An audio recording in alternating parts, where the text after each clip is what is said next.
Еве, ова е него патот за Штип, преку местото Дервен, кое е прилично тешко и непроодно зимно време, има снег. Фактички ова е тој пат што се бара сега алтернатива на одроните кај што паѓаат. Кога би се направило, тука би минувал. Да. Кога би се правил патот Делчево Виница, односно Штип, би требало да се користи ова траса.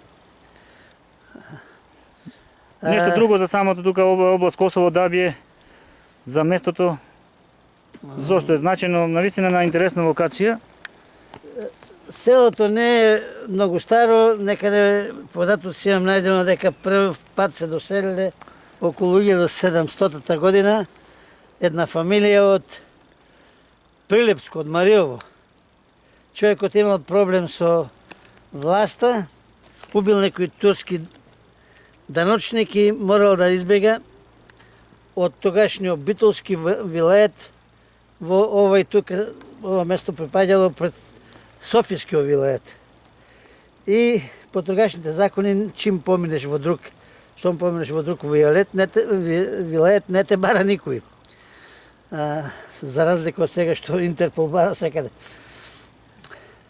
Подготвувате вие за ова село и монографија, гледаме доста стари куќи, веќе нема жител во селото. Последниот...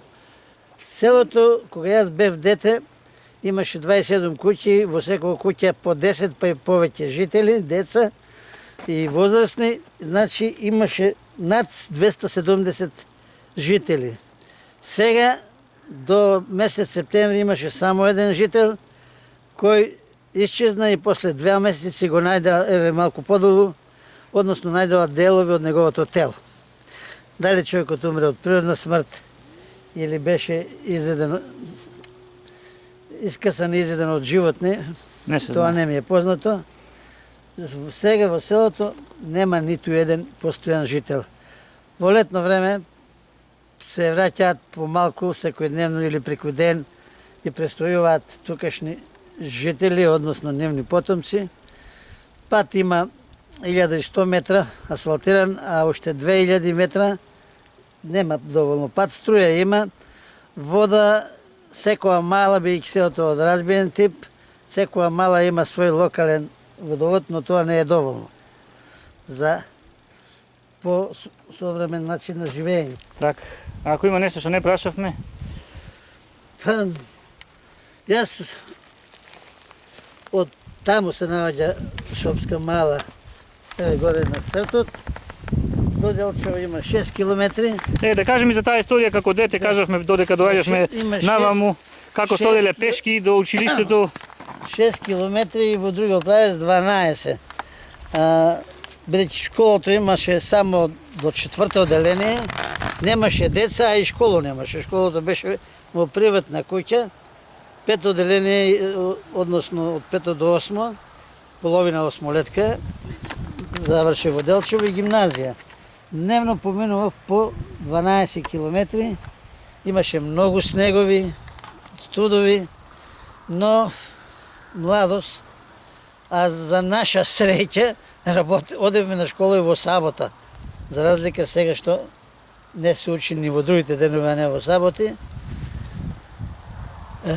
По патот сретнавме и многу столбчиња кога патот бил обележуван, на едно место опишуваше 115 км. Од каде е сметано дека баш 115 км? Како се вршени тие мерења? Овој пат, па и сите други, беше обележуван со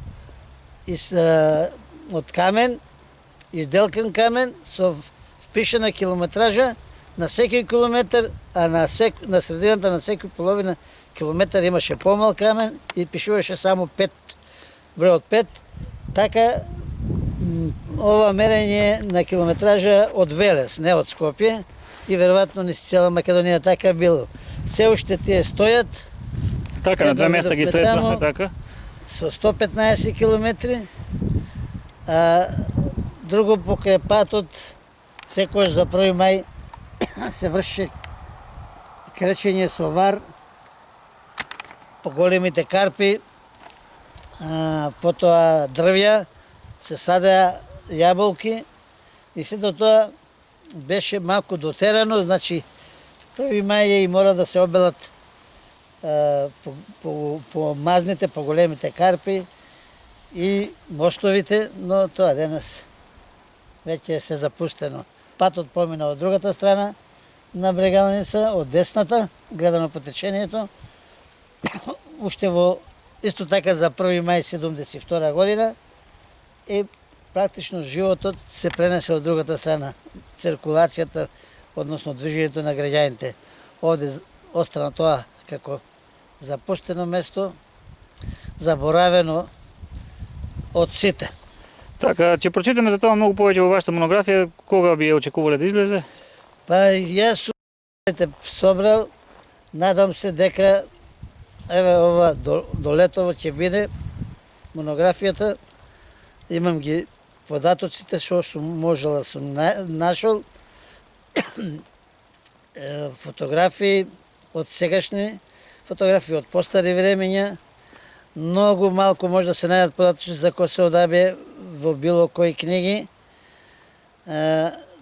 Сосем малку имам најдено дека некаде 1787 прв пат се доселил човек од Мариорскиот крај. Може би во блиски дни повторно ќе заживее селото, ако не друго барем како овдешните наследници на постарите нас направат по некоја викендица, бидејќи природата е чиста, загадување нема. Блиско е до Голак. До Голак е близина, загадување нема, воздухот е чист. Може да се одгледуваат култури градинарски, нема доволно вода, и тоа може овоштарници да се направат. Добро успева сината слива, круша, јаболка, тука имаше круши, стари по 100 години. Тоа е отприлика што може да се каже, иако за раскажување има многу, но времето не дозволува.